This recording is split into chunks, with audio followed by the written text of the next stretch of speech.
प्रधानमंत्री मोदी और जापान के पीएम शिंजो आबे ने वाराणसी के दशाश्वमेध घाट पर भव्य गंगा आरती का एक साथ दीदार किया। दोनों ने गंगा आरती के लिए दर्शन के लिए बने खास मंच पर बैठकर बेहद तल्लीनता से इसका आनंद उठाया। गंगा आरती दर्शन के दौरान ही दोनों ने एक साथ सेल्फी भी खिंचवाई।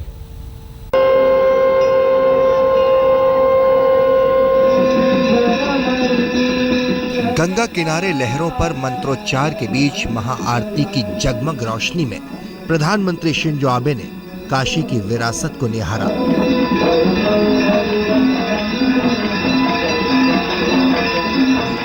पूजा और परंपरा के अलौकिक हर पल को जी भरकर आंखों में भरा।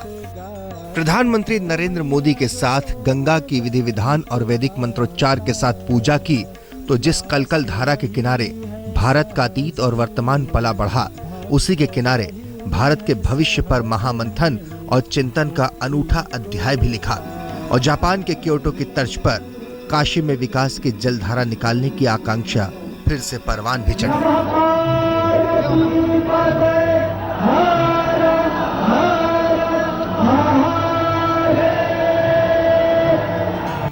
दशाश्वमेध घाट पर महाआरती के पहले वाराणसी के एयरपोर्ट पर परंपरागत स्वागत सत्कार के शानदार बंदोबस्त ने भी परंपराओं को जीवित किया।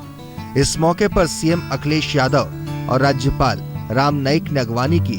बौद्धों के देश जापान के पीएम का बौद्ध लामाओं ने पहला स्वागत किया। काशी से पहले राजधानी दिल्ली में भारत और जापान की दोस्ती की नई इबारत लिखी गई। दोनों देशों के बीच 14 समझौतों पर मोहर लगी। भारत के साथ तरक्की की राह पर कदम ताल करने के इरादों को जापानी प्रधानमंत्री ने नमस्कार के संबोधन के साथ सलाम किया। नमस्कार। जापान के पीएम शिंजो आबे ने हाई स्पीड रेल के लिए 98,000 करोड़ के भारी भरकम लेकिन 50 साल के लिए सस्ते लोन का गिफ्ट दिया तो न्यूक्लियर डील पर मोहर लगाकर भारत के भविष्य की राहें रोशन की। 私とモディ首相は完全に一致をしております。強いインドは日本のためになる。強い日本はインドのためになる。そしてモディ首相は No partner has played such a decisive role in India's economic transformation as Japan.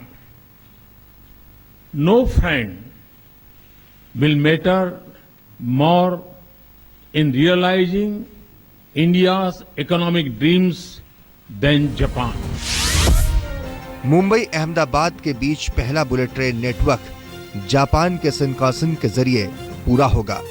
इसके जरिए मुंबई और अहमदाबाद के बीच 505 किलोमीटर की दूरी 7 घंटे के बजाय सिर्फ 2 घंटे में पूरी होगी। समझौते के बाद माना यही जा रहा है कि 2023 तक पहली बुलेट ट्रेन पटरी पर दौड़ने लगेगी।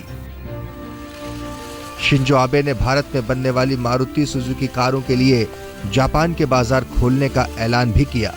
मेक इन इंडिया के लिए भी जापान ने खजाना खोलने की बात कही तो भारत ने जापान के पर्यटकों के लिए वीजा ऑन अराइवल की नीति अगले साल मार्च 2016 से शुरू करने की बात कही। दोनों देशों के बीच न्यूक्लियर एनर्जी डील पर भी दस्तखत हुए, जिसके बाद अमेरिका, कनाडा और ऑस्ट्रेलिया के बाद जापान परमाणु ऊर्जा के मामले में भारत के लिए अहम सहयोगी बन गया है। देश के विकास की सूरत बदलने के समझौतों के साथ शिंजो आबे ने वाराणसी में कन्वेंशन सेंटर के निर्माण का भी वायदा किया है।